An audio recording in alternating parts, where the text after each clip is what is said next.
Yo, what's up, dogs? I am back once again, and this time I am here to talk all about Joker 2. And I went last night, Wednesday night, 7 o'clock showing, and I saw it in IMAX. I got some concessions, and I'm going to tell you this right now. There was only 5 people in my theater. I could not believe it when I got there. I was like, holy crap, only 5 people showed up to see this movie. Surprised me, it really did. So yeah, let's talk about this movie directed by Todd Phillips. He's returned for Joker 2. It's starring Joaquin Phoenix as Arthur Fleck slash Joker, and also Lady Gaga as Harley Quinn. And this movie is an R-rated film. It runs for 2 hours and about 20 minutes. 20 minutes too long. Actually, we probably could have got this cut down to a tight, 145, you know what I'm saying? Because there's a lot of whatever's in this movie. And I'm gonna just come out right out the gate and say I didn't love the movie. I didn't hate the movie. There's things about this movie that I liked. Obviously, we got the list. But everything was kind of oh, I like this, however. You know what I'm saying?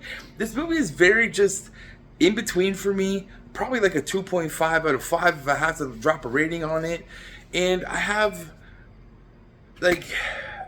only one bad thing in this whole movie, but everything else, like I said, is I like it, but, and so let's get on to the review itself. First, let me just quickly glance over the story real quick here. This movie is all about Arthur Fleck, played by Joaquin Phoenix, and his, troubles. Arthur Fleck in this movie is kind of just is he or isn't he the Joker? Everyone around him pretty much pushes him around still, and his lawyer is trying to tell him, no, we're trying to get you in an insane case because you're not all there. The Joker is a personification of the violence that's happened to you in your life and the bullying and all that stuff, and that's why you reacted in Joker 1 was because of everything just came to a bubbling point, and the Joker is your shield of protection against bullies, and that is why you did what you did. You are insane. And Arthur's kind of am I or ain't I? You know what I'm saying? And we have the introduction of Harley Quinn, played by Lady Gaga, who is I looked at her as this character, because as the story goes on, she's kind of just this character who's infatuated with the Joker more so than Arthur Fleck, and she is there kind of to tug at the strings of where the Joker is inside of Arthur Fleck. And that's kind of how I looked at her. She's there to bring the Joker out into the world and be Arthur, you are not Arthur, you are the Joker. That is who you are. And every other time, Arthur's kind of he has self-doubts about it. He's am I Arthur Fleck, the man who killed 6 people? He likes to remind certain people that he's killed 6 because he killed his mother. Or is he actually the Joker? And I think that's kind of what the story is trying to tell us here is this is a character or a man who not necessarily ever wanted to be the Joker. You know what I'm saying? Or the extravagance that comes with the Joker. But there's times in this movie that you're he does like it, because there's moments when Harley is they talk about the made-for-TV movie about the whole thing, right? And he always asks, he's well, how good was it? Was it and he's asked Harley Quinn about it. He asked a couple other people where he's just was it good? There's an inkling inside him where he is, I feel he likes being the Joker, and it comes out of him every now and then. But I think even he himself has doubts about the Joker. I don't know. It's weird. That's the thing. It's just weird, and it's just weird. It's just weird, man. And yeah, and there's times where you feel Arthur Fleck, he's still just a bully. He's not a bully, but he's getting bullied by the police officers. The inmates all like him, so that's interesting. And the people around him when he's getting interviewed, that's kind of bullyish too, and it triggers certain Joker moments in you. So you're in him, and you're kind of sitting there watching it, going well, the Joker is his defense mechanism of when he gets bullied, he gets pushed to the limit, the Joker is coming out. So yes, he is the Joker, but he's also Arthur Fleck. So interesting, but I could also be reading into it more than what actual Todd Phillips is presenting to us, you know what I'm saying, as the entirety of this movie. So let me go down everything that I like, but here we go. We're starting off with Joaquin Phoenix. Actually, hold on. I actually thought this movie looked good. You know, there were certain scenes and stuff where I'm like, oh, that looks nice. Like Todd Phillips put the camera in the right spot, and I liked how it looked. Yeah. I would like to say the movie, it looked good. Like, I thought Todd Phillips did a good job in general direction of everything that's going on here. And the cinematographer that worked on it did a good job as well. Like, I felt like we've returned back to the Gotham City of Arkham area, right? And I kind of like that. I just thought it looked good the whole time. Even the musical numbers looked good too, even though we'll see. We'll get to that. So, back to Joaquin Phoenix. Again, he's great as an actor in general, but he's also really great as going from Arthur Fleck and going to Joker. The moments of being Arthur Fleck where he's at his weakest, where he's at his deprived, where he's being abused, where he's mentally unstable, almost childlike at times. Joaquin really brings it, and you get drawn into this movie and this adventure with following of Arthur Fleck. And when he turns onto the Joker mode, and he does do that, you're like, oh snap, the Joker is here. This is what I paid the money to see. I came to see the Joker, and I'm finally getting the Joker. And this is kind of what the Joker that I'm getting. And he turns it on to 11, and you're like, yeah, there's that magnetism, that the Prince of Darkness or Chaos and Troubles and Tribulations and all that. You're just like, yeah, there he is, you know? And it's cool. And he does a really good job at doing that, turning that on and turning that off. I would like to note that I didn't like his singing. Because I've seen him sing as Johnny Cash, and he sounded great as Johnny Cash back in the day. What was that movie? Walk the Line. And in this one, I'm just like, who are you trying to sing as? Like, I don't like this voice. But I'll go over that in the musical section later. The next person that I liked, Lady Gaga. I didn't have a problem with her at all. I thought she was actually pretty good. I don't mind her. I actually liked her in A Star Is Born. So her coming back to being an actress again and doing a film, I was like, that is cool with me. And she sings well. Like, you know what I'm saying? Like, she's a good singer. I enjoy her stuff. I enjoyed her as Harley Quinn. There's points where you're kind of just like, is there more to this character that we're missing? Because there's some scenes where I'm just like, why is she even here? You know what I'm saying? Like, why do we even need Harley Quinn in this? And who is she in this? Like, it makes you think. Because sometimes there's scenes where you're like, is any of this even real? Is this all an imagination of Arthur Fleck? Is Harley Quinn just one of those, like, just another apparition, so to speak, from being damaged because no one loves him? And Harley Quinn is kind of like his manifestation of possibly love, because no one's ever loved him. And they bring that back up from Joker 1, that he never had a girlfriend and stuff like that. Like, no woman liked him, right? And he always wrote that down in his diary, and that comes up in the courtroom scene. But I like Lady Gaga as a whole. She wasn't a problem in this movie. And her singing, great. She knows how to fake sing, you know what I'm saying? Like, a singer who's struggling how to sing, you know what I'm saying? Like, that kind of character aspect of like, well, I can sing, but it's not going to be good. You know what I'm saying? But I can still carry a tune, and that's what she does well in this too. Also, when she does get to belt it out, she gets to belt it out, and she's really good at the singing aspect. But there is a scene in this movie that I'm just kind of like, huh? But whatever. It's not her fault. Not her fault. I enjoyed her. The next thing that I liked, but also didn't like, is the musical elements, right? The musical elements in this movie aren't bad. I don't think they're bad. I'm not like well versed in the world of musicals, you know what I'm saying? Like, obviously, I grew up watching Disney cartoons and that era of musical stuff. And to me, a musical is when characters break out in song and dance to further the story along, and it has a beginning, middle, and end in the story of the song. It's an important piece of the storytelling process. And in this movie, I felt like the songs just happened. And when I'm watching the movie and I'm trying to listen to the lyrics of the songs, because I'm trying to think, like, do these lyrics that are here actually add to the overall story and the development of these characters and these scenes. And sometimes I'm just kind of like, I checked out a little bit where I'm like, I don't even know why this is here. You know what I'm saying? So obviously, I think if I did a rewatch, I'd have to pay a little bit more attention to the musical numbers to see if it actually helps elevate this story a little bit more. But at times, some of the song choices, I'm just sitting there going, I don't know about this. But I did like the set pieces that happened with some of the musical numbers. They all looked cool.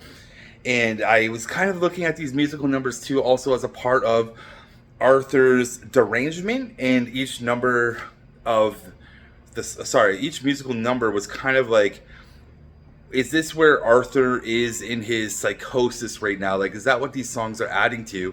And it also still made me think, is Harley Quinn even real at times? You know what I'm saying? When I'm watching this movie, I was kind of questioning it. I'm like, is she real at all? Is this just all a manifestation? And that's what these songs are also about? Is this man's delusionment of being between Arthur and Joker, and this is the in-between of his thought process, and that's what the musical numbers were? But no, I'm probably just making stuff up at this point in time. But the musicals aren't bad. I don't think, I really did not like Joaquin Phoenix's singing in this movie. But I also kind of think of it as like, because again, I don't know musicals that well, but I was like thinking about it like, this is a character that doesn't sing, right? Like, he's not in the choir, you know what I'm saying, like that. Like, this is his first time actually singing, we could say. So he would be singing like if I just started singing, you know what I'm saying? It's going to be gravelly, it's going to be out of pitch, it's not going to have like some strength behind it. So I was kind of looking at that as a character element of his singing is crappy, because he is not someone who actually sings in general, and that would be anybody, right? So I was kind of thinking of that a little bit, and I wouldn't say his singing is absolutely trash, but I guess in the sense of like when you look at proper musicals, the singing isn't up to par to what a musical would be. And then sometimes you kind of sit there and go, well, like, why did we even have it? What's the point of the musical? Is it just to be cool and be like, oh, look at me, I'm alt and I'm so indie? Like, what was the point of this? You have a $200 million budget. You're not making an indie film. You know what I'm saying? You're not trying to be quirky and thinking outside of the box when you got $200 million riding on your back. You know what I'm saying? So going out here swinging with the big musical numbers and these half-assed ideas in a sense, and piss poor singing, not Lady Gaga though, she can sing, it kind of makes you just go like, what's the point of this? Like, what was the point? You know, did it add to the movie or did it take away to the movie? Clearly it took away from the box office, because musicals don't sell in 2024, okay? Like, I'm sorry, I don't know what to say about that, but still, it's not the worst part of the movie. And we're getting there though. So the romance between Gaga, we'll say Harley Quinn and Arthur Fleck / Joker is kind of weird, right? Like, I guess it should be weird when you sit down and think about it, but I just kind of felt like it wasn't really well cooked. Yeah, like Arthur Fleck is definitely head over heels over Harley, because no one has ever paid attention to him as a love interest before, and so all these emotions that he's probably feeling are brand new to him, and so he can come across a little bit as what we used to say on the streets, pussy whipped. So I don't even know if we can say that on the YouTube anymore. I might get demonetized, but I'm not even monetized, baby. So here we are in the Wild West down here at the bottoms. We are in the Gotham ghettos, okay? So whatever, he's whipped, right? And he comes across as that a lot. Actually, every time, all of his interactions as Arthur, he's quite whipped. But his like love is really like one-sided, it feels like, and sometimes it looks like Harley Quinn is kind of playing him in a sense. And it kind of turns out that she was playing him all along, because there's a scene in this movie, spoiler alert, that the lawyer tells us that Harley Quinn is actually an educated woman. She studies psychiatry. She checked herself into the mental institute. She has a father. He's not dead. She comes from a very wealthy family. And she did all this just to get to Arthur, because she felt like he would never notice her any other way. So it's kind of like all of that gets told to Arthur when he's in jail, going through the courtroom stuff, going through the court system. And we're kind of just like, oh, that just ruined the whole relationship. And even Arthur's like, what? She lied to me this whole time? And then he goes and confronts her. Well, she confronts him. That's that makeup scene where he puts the smile. And she's like, yeah, I faked it all. Like, and you're kind of just like, huh? And then you're sitting there going, oh, I guess Harley Quinn was real. These aren't figments of his imagination and derangement. And you're just like, oh, that took the wind out of my sails for that relationship. Like, I don't care about you two anymore, because it's just like, it's just such a weird reveal. And then Arthur's just like, well, I still love you. You're just like, dude, you whipped mother. But yeah, dude, it was such a weird reveal, and it kind of killed I'm invested for 2 hours at this point, right? So now that gets killed, and then we get to like actually, let me get to the courtroom scenes. The courtroom, actually, yeah, this kind of goes into the right order of things. The courtroom scenes are not like, I've watched a lot of courtroom dramas, so I was like, they're not horrible, but also it's just kind of like, I like the idea of doing a courtroom movie with the Joker / Arthur Fleck versus Two-Face / Harvey Dent. That got my little comic book nerd excitement bubbling. I was like, ooh, this is kind of cool. To me, I was like, this is kind of cool. However, there's no need to be like, we didn't need to have Harvey Dent. This could have been anybody at all, right? Like, it could just been anybody. So it was this, I guess that was a nice little Easter eggy kind of thing for us. But at the same time, it was like, this could have been anybody. The other lawyer was just anybody too, right? And you're just kind of like, yeah, whatever. This is just paint by numbers sort of thing. And there's no real, it doesn't feel like there's any dramatic tension that comes with a courtroom drama of like, we're swelling and building up towards like the big verdict, you know, because the scene happens where the Joker, Arthur Fleck's like, yeah, I'm going to represent myself. I don't care for this counsel anymore. And you're like, ooh, this is going to get interesting. And you think it's going to get interesting, but it kind of doesn't, because the Joker represents himself now. And now we have Arthur Fleck turned into the Joker. And you're like, this is going to be cool. Now we're going to see the madman, the way he's thinking, the intellectual. But we don't. Because the Joker just plays it off as a joke. And he cross-examines Mr. Puddles from the first movie, and he plays it out with a southern draw. He's all of a sudden a southern lawyer, and he does this whole thing, and you're just kind of like, none of this matters. You know what I'm saying? Like, it sucks. Like, it doesn't suck, but it's like, none of this matters.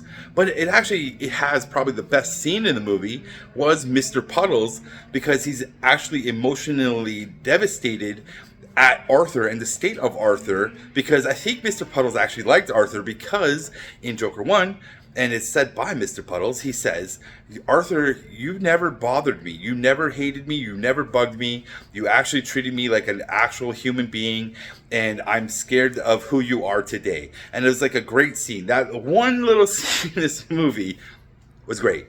And he actually made you feel for Mr. Puddles this whole time too. So I was like, that's cool, okay? Good scene. However, we get to the final 15 minutes of this movie where it all becomes bad, okay? And I think that's probably like the main problem with this movie is, do you like this last 15 minutes or not, okay? And I'm gonna just spoil it. So like, Arthur Fleck, aka the Joker, sits down and he goes and does his final cross-examination, or the final thoughts, like the final thing he gets to say to defend himself.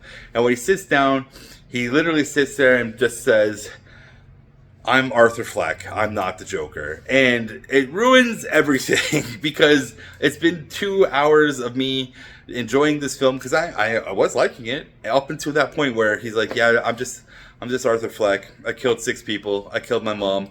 I'm a nobody. Woe was me. Screw the Joker. And then there's an explosion. He escapes like, you're kind of sitting there waiting for like a really big monologue moment. And there could have been a really good monologue of Arthur Fleck, or even the Joker doing the monologue and turning back into Arthur Fleck, so to speak, and saying, I'm just Arthur Fleck. Like, there could have been something really profound maybe written there for a really good monologue to potentially end the movie on. Now, we have this big explosion scene, and Arthur escapes and all that jazz. And you're just like, whatever. He gets saved by some other Jokers and stuff like that. And like this part here, where I'm like, is like him escaping from the fans, the Jokers. Kind of was making me sit there and thinking, like, is this a diss to the fans right now? Where it's like these Joker fans love Joker so much that Arthur Fleck himself wants nothing to do with the Joker. And I'm like, is Arthur Fleck Todd Phillips right now?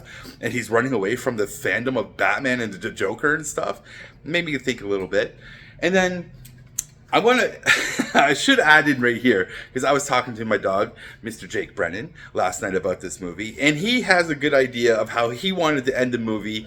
I don't know how to sequence this in here, but I'm going to pause my thoughts. I'm going to put Jake's right here, because I actually like what he said, and then I'll tell you how I thought my ending would be, but here's Jake's right now. Okay, Jake Brennan here, Movie Minute, coming at you. Joker 2, Folie, Deux, rough. Okay? Spoiler alert. When he drops, maybe I'm not the Joker, I faked it all, whatever. Cut, get rid of. Ruin the film. So, Jake, how would you have ended it? What ideas do you have? Thanks for asking. I would have had Joker win. He is crazy. He gets out, him and Lady Gaga, him and Harley are dancing, she's pregnant, they're dancing. Then a young boy walks over to him, shoots him right in the fucking head. Bang, dead. We wonder, who's that child? Who would have done such a thing? A young Bruce Wayne avenging his parents. In this universe, there is no hope. You're welcome. So, he escapes, and he actually goes and runs into Harley Quinn. And Harley Quinn's on the steps that's at the end of the Joker movie. And I think that's we're still into the end of everything here. That's my bad. And so, like, even Harley Quinn kind of just sits there and goes, like, when they meet up, she's like, yeah, I don't want to be with you anymore. You're a loser. You're Arthur Fleck. I don't care. I never liked Arthur Fleck. I like the Joker. And Arthur's like, we could be together, you know? And she's like, no, I don't care about that. I wanted to be with the Joker, and you don't want to play along with the illusion anymore, or the theatrics of it all, or whatever, right? And so she leaves.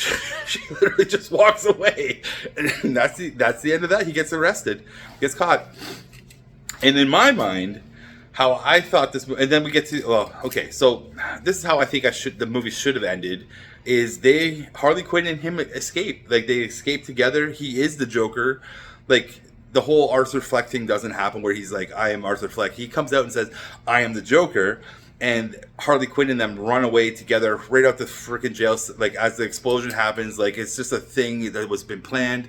We freed the Joker. Like, it would have been cool if Harley was free, like, did everything and freed them and all that jazz, and then like they run off into the sunset together, and they're being chased by the cops. And then if we wanted to do a third movie, then the third movie would have been like kind of like a Natural Born Killers type of movie of Harley Quinn and the Joker just doing their thing, you know what I'm saying? Which could have been fun, but I get it that, you know, Todd Phillips is done. He doesn't want to do the Joker anymore. So the way he ended the movie, and I'm not upset with the final ending of this film.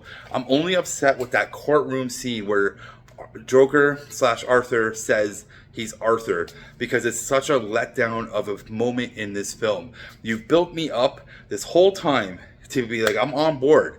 Then you give me this reveal that just feels so... you know, just like the air out of the sails, just like, oh my god, that's what you stroked me for 2 hours, and you gave me this, you know what I'm saying? And you're just like, ugh, why did I pay money to see this film, right? But I did like the actual end of this movie. So after you get through that chaotic 15 minutes, you get the end where Arthur Fleck actually gets stabbed by an insane person who they know, you know, is like the next Joker, and he cuts his mouth to be like Heath Ledger's Joker, right? And has the smile. And I like that ending where Arthur Fleck is dead. The original Joker is dead. However, the concept of the Joker lives on beyond Arthur Fleck. And I really like that, because that was kind of the idea mythos in the first one, that this person came up and caused all this chaos and created all these Jokers. And even when you sit there and think about the comic book side of things, and like even the movies, how there's always been a different Joker, and we never really know who the real Joker is. And even Bruce Wayne, Batman, doesn't really know who is the actual Joker. There's always someone different. I really like that, because that's where this movie kind of ends. And it's kind of like, oh, anyone could be the Joker, because the seed of the idea of the Joker that Arthur Fleck created in Gotham will be there forever, and it's poisoned the city of Gotham. And there we go. You have endless amount of Jokers, no matter what. And I like that. So, yeah. Yeah. Weird, right? The movie's weird. So, in general, like I said, I liked most of this film. 2.5. I didn't like that 15-minute run, but I liked the ending, like Arthur dying and the Joker mythos and carries on. And I liked that. I thought that was a really good idea because it just stuck with me. I liked it. I also like Jake's idea. So, yeah, would I see this movie again? Maybe in like 5 years. I'd probably sit down and watch it again and just like reevaluate it and be like, okay, what was I wrong? I'm like, you know what I'm saying? Like, is this better than I thought it was when my initial reaction out of the theater, And like, yeah, well, I probably would watch it again just to see, re-up on it. Maybe I'd do a back-to-back Joker 1, Joker 2 just to get back into it. And then, should you watch it?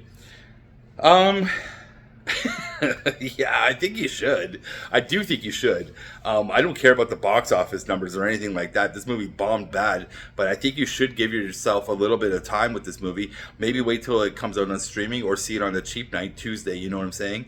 But I do think you should see the movie, especially if you liked the Joker. I think you should see it because you get this kind of watch, like this dismantling of your favorite character in a sense. It's so weird it's weird how you take a $1 billion movie that won you Oscars and like acclaim, and you dismantle it and like really neuter the character that made you money, and in the artistic pursuit of something, but it also just all falls flat. It's really interesting. I think it's just interesting. So if you want to watch it on that regards of it's just interesting, then I give you that. Otherwise, don't watch it. It's up to you, okay? Other than that, that's all I got to say about this movie, okay? Will I put it into the collection? That's a maybe as well. Joker 1's not my collection, so if it shows up, it shows up. It's not something I'm going out of my way to drop $30 on when it's time to buy and add to the collection, But yeah, that's it. That's all I have for this review. So whatever you guys are watching, I hope you're loving it and digging it. I'm out of here. Peace out, everyone. Bye.